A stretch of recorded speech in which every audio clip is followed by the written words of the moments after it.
खबर है अतीक अहमद के दफ्तर को लेकर, जहां से एक सनसनीखेज जानकारी सामने आ रही है। दफ्तर से बदबू आने का, दुर्गंध आने की खबर आ रही है। दुर्गंध के पीछे का राज क्या है यह अब तक साफ नहीं है, लेकिन इस खबर के आने के बाद में, दुर्गंध के बाद में अब पुलिस जो है वो एक्शन में आ गई और खबर आ रही है कि बैरिकेडिंग करना शुरू कर दिया गया है।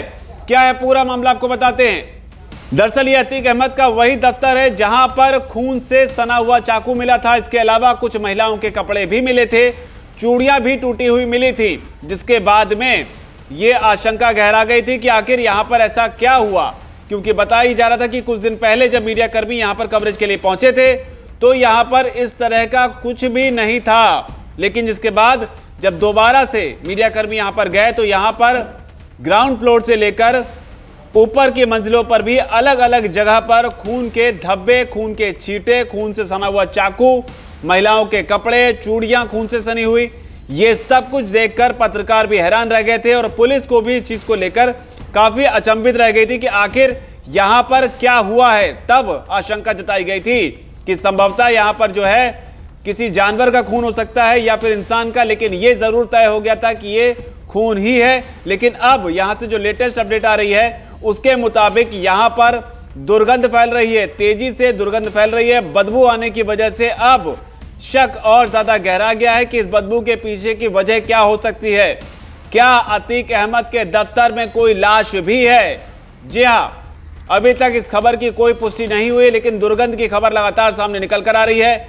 बताया यह भी जा रहा है कि यहां अतीक अहमद के दफ्तर के पास में एक कब्रिस्तान भी है। तस्वीरें लगातार आपके सामने हैं, कब्रिस्तान की तस्वीरें भी आप देख रहे हैं। लेकिन दफ्तर से बदबू आने की खबर की वजह से पुलिस ने बैरिकेडिंग शुरू कर दी है और माना जा रहा है कि अब यहां पर जो एंट्री है उसे बैन कर दिया जाएगा। हालांकि इस बीच दो थ्योरी भी आई इसे लेकर कि आखिर यहां पर जो खून के धब्बे हैं, जो कि ग्राउंड फ्लोर से लेकर छत तक बताए गए, ये जो खून के धब्बे हैं, इसके पीछे की वजह जो है संभवतः दो थ्योरी बताई गई। हालांकि फॉरेंसिक टीम की जो जांच की रिपोर्ट आएगी उसका इंतजार है, लेकिन जो थ्योरी बताई गई उसमें कहा गया कि हो सकता है हत्या का प्रयास किया गया हो, जिसके बाद भागने की कोशिश की गई, जिसकी वजह से खून जो है अलग अलग जगह पर आपको दिखाई पड़ रहा है। ये पहली आशंका थी कि यहां पर चाकू से किसी की जान लेने की कोशिश की गई हो और जान बचाने के लिए वो शख्स, युवक या युवती जो भी हो, वो भागा और इसी में खून की बूंदें जो हैं वो ग्राउंड फ्लोर से लेकर छत तक दिखाई पड़ रही हैं। और दूसरी जो थ्योरी बताई गई उसमें यह भी आशंका जताई गई कि हो सकता है किसी ने खुदकुशी करने का प्रयास किया हो।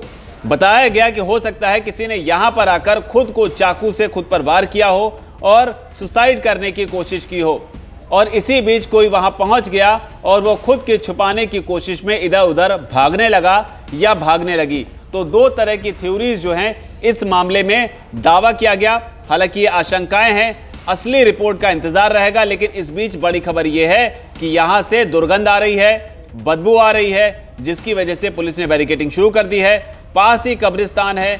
क्या जो घटना यहां पर घटी, क्योंकि निशान सामने है, सबूत सामने है, जो भी घटना यहां पर घटी, क्या उसका कब्रिस्तान से भी कोई कनेक्शन हो सकता है?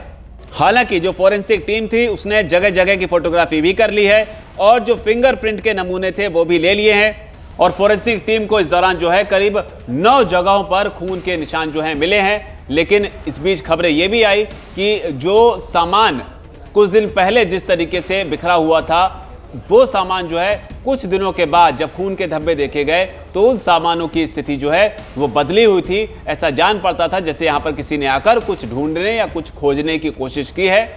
लेकिन ये केस अतीक अहमद के दफ्तर का मामला उसकी मौत के बाद, उसके भाई अशरफ की मौत के बाद अब गहराता जा रहा है। संभावना ये जताई जा सकती है कि हो सकता है यहां पर किसी तरह का कोई छोटा जानवर मरा हो जिसकी वजह से स्मेल आ रही हो, क्योंकि अमूमन अगर कोई बड़ा चूहा भी मरता है तो भी बदबू ऑफिसेज में या फिर प्रीमिसेस में आती है। तो क्या ये उस तरह का कोई मामला है या फिर यहां पर कोई राज दफन है जो अब बदबू के जरिए सामने आ रहा है? जो भी इसके पीछे की वजह होगी, फोरेंसिक टीम की रिपोर्ट का इंतजार होगा। पुलिस भी अपना काम कर रही है। आगे जो भी जानकारी यहां से निकलकर सामने आएगी वो आप तक लेकर आते रहेंगे। लेकिन फिलहाल इस रिपोर्ट में इतना ही। और लेकिन आपको क्या लगता है, आप भी अपनी राय जरूर लिखें। वीके न्यूज, राष्ट्र के नाम।